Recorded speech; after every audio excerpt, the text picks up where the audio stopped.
coking coal reflectance distribution and coke oven temperature regulation.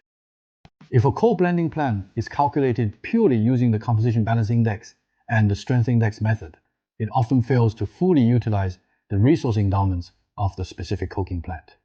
For example, some coking plants are located where gas coal resources are abundant, while others are in places rich in lean coal and meager coal resources. The challenge is how to use more of these lower-priced, non-strong decaying coals. By maximizing the use of these coals, we can further optimize resources and reduce costs. At this point, relying solely on intelligent coal blending is no longer sufficient. This is because gas coal or lean coal requires a different coke oven temperature curve. In the case of gas coal, it requires a relatively high temperature during the initial heating stage and the stage of softening and forming the plastic mass.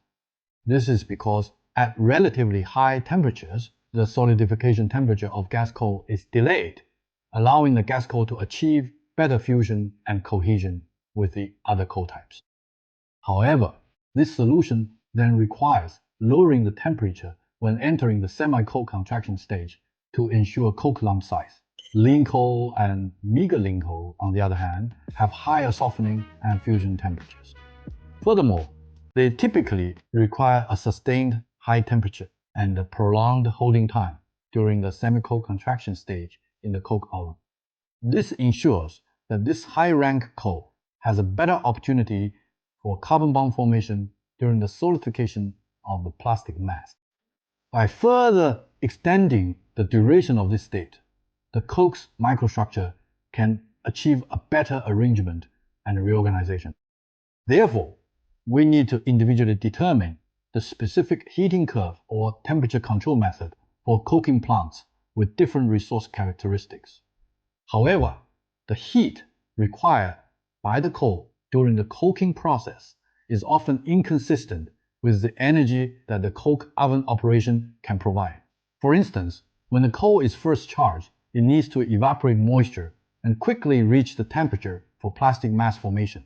This stage requires the most heat in the entire coking process. However, during this process, the coal cake undergoes a strongly endothermic reaction.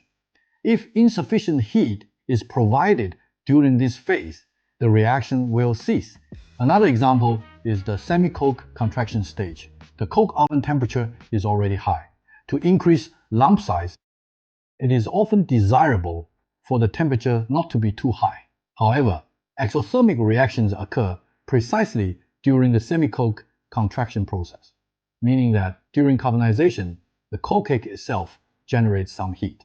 This contradiction between energy generation and consumption during the coking process highlights that further adjustment of the temperature according to the specific needs of the coal's coking process requires us to overcome more difficulties.